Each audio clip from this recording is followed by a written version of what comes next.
Happy New Year, ladies and gentlemen. 2024 is here. Hope you guys had a great time bringing in the new year. Hope you guys stayed safe. I know there's a lot of hangovers happening right now.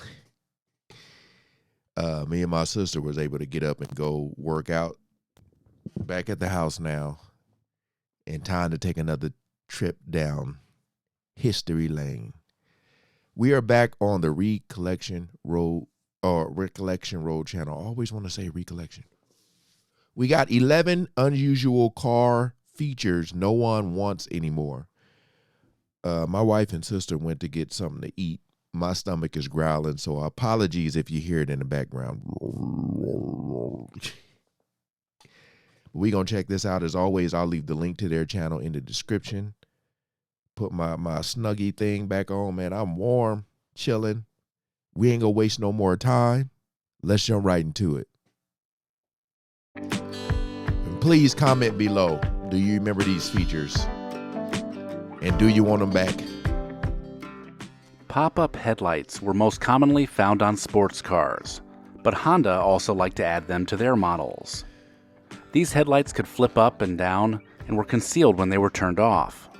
These type of lights date back to the 1930s, but vehicle light regulations changed over time. And by the 1990s, the pop-up headlight was facing extinction due to safety issues. Because of this, manufacturers phased out this light configuration, which would disappear altogether in 2004. 2004, that's when I met my wife. My father-in-law has a Trans Am, I'm saying that right? The thing with the bird on the hood at the house. I'm pretty sure that thing might have the lights that go up. 2004. What do you guys think about that? Y'all like those? It used to be dope. They pop up like that. I remember. The appeal of automatic seatbelts is unknown, but a lot of compact cars made in the 1980s had this feature. If you remember getting into an older Honda Civic or Honda Accord, you probably remember the seatbelts sliding back across your shoulder. The concept was that the driver and passenger would not need to remember to put on their seatbelt because the car took care of that for you. Although intentions were good, these seatbelts required you to manually buckle the lap belt, which many people failed to do. The seatbelt motors would also often burn out or get stuck, making buckling up nearly impossible. So by the early 1990s, this feature had been abandoned completely. Hey, they tried, man. They tried. Car buyers used to complain about their antennas getting either stolen or damaged at the car wash, so automakers decided to solve this problem by introducing power antennas. These were used on cars well into the early 2000s, and there were a lot of benefits to a power antenna. But the drawback was that the antenna became more complicated to replace or repair and could cost hundreds of dollars. Fortunately, over time, automakers figured out how to incorporate the antenna into the design of the car, and the power antenna became a thing of the past. I remember that. Man, my father had the Cadillac Seville. Vent windows allowed passengers in a car to push out a little piece of triangular glass to let in some fresh air. This was an essential design feature considering most cars in the first half of the 20th century didn't have air conditioning. Even during the 1950s, air conditioning was reserved for the most luxurious cars. Vent windows showed up less and less as AC became cheaper and eventually standard in vehicles. Some of the very last vehicles to have this feature were the Ford F-150s and Dodge Rams from 1996. Man, 96. I remember those. At the time, Landau roofs were considered the pinnacle of American luxury. Look at that, man. These sometimes vinyl roofs were meant to look like a convertible, and they were named after a horse-drawn carriage that came from Landau, Germany. The only problem was that these roofs would deteriorate and eventually fall apart. Replacing the vinyl could be an expensive proposition and not something that many people wanted to deal with. This style of roof fell out of style by the 1990s, although occasionally you still might find a Landau roof on a new Cadillac.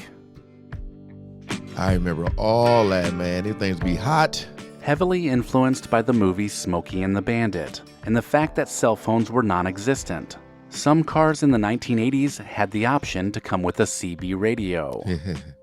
The CB radio made two-way communication between cars really convenient, but the fad seemed to die off pretty quickly as cell phones became universally accepted. Yeah. CBs are still around though, and many enthusiasts, truckers, and emergency responders continue to use the device. Yep. And it seems that some reliable technologies, like CB radios, never quite go out of style. Yeah, they had them in The Walking Dead too. Ooh, While there General it is. Motors was There it is. So maybe the lights don't go up. If you already answered my question earlier, I appreciate y'all. That's the Trans Am, right? Look at the thing on the hood. I know my wife has a picture of herself when she is a little girl. If I can find it, I'll add it to this video, if I can find it. But she has a picture of herself when she is a little girl sitting on the car. Look at that, man. That thing is beautiful. Woo! responsible for creating the removable T-top roof design. Many other automakers adopted it. T-tops were an iconic part of the 1970s and 1980s. The issue was that there were a lot of safety problems that T-tops had. The first and foremost was the structural safety of the car, which was compromised by T-tops. Then you had the leaking roofs and even damage to the T-tops caused by improper storage of the glass panels. In the end, automakers dropped this concept altogether, although GM offered them as an option on some models up until 2002.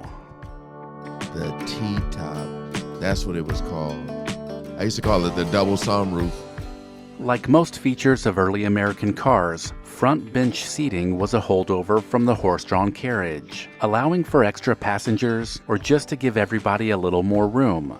The bench seat was a popular feature of the big American sedan. Safety regulations in the 1970s led to the bench seat declining in popularity, but they remained in many trucks. The introduction of the center console meant that many new cars simply didn't have the space. But if you were a kid in the 1970s and 80s, there is no doubt you rode around on that front bench seat.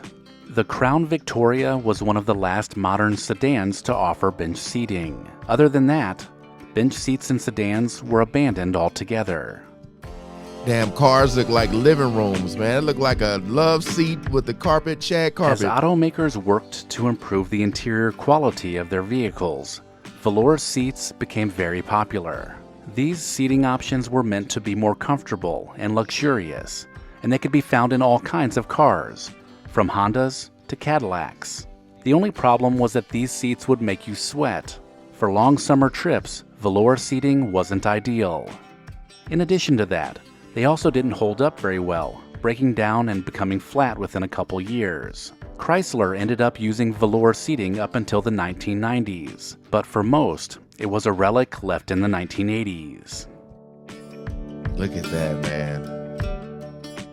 Remember car seats that had button tufting? These were ultra-comfortable seats that made cars feel even more luxurious.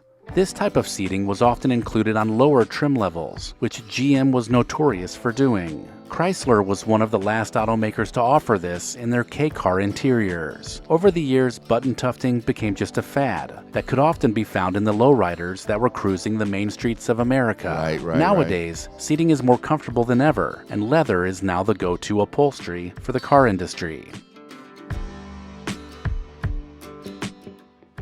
The visual of a family going on vacation in a wood-paneled station wagon wasn't just in the movies. My uncle had one. Many car models came with fake wood panels along the sides. While this wasn't bad looking at the time, it was cheaply. Do you guys like the new, what is it called? The Jeep Wagoner? Y'all like the new one that came out? I don't know if it was just a concept, but they had it like, it almost looked like a Tahoe truck, and it had this wood paneling on it right here. What y'all think about the new ones? Comment below if y'all seen it. Made, causing the paneling to fall off or disintegrate. Many different cars used this wood paneling, with Chrysler being one of the last companies to offer it on the Town & Country minivan up until 1996. Today, wood paneling looks great on vintage vehicles. and is a reminder of those family road trips in the family station wagon. Man, look at that. My Uncle Pete had one. Is that it? Yeah, man. The inside of those cars. My grandfather had a red Cadillac, and we used to always get in that thing, either it's going to church or whatever. And he used to sell like chips and soda and popcorn out the back seat. Everybody couldn't wait till church was over to get some of that stuff. But man, I swear that steering wheel had to be at least 24 inches. That steering wheel was huge. You know, my father had a Cadillac Seville, you know, the Cadillac where it kind of, in the back, it kind of like, where my hand at? It goes down in the back. Y'all know what it is. And I'm just trying to remember the cars. My Uncle Pete had a station wagon. I remember being in that with the wood on the side. My father had a Cadillac Seville, and I think we had a Volvo. Grandfather had the Cadillac, and that's all the cars I can kind of remember being in.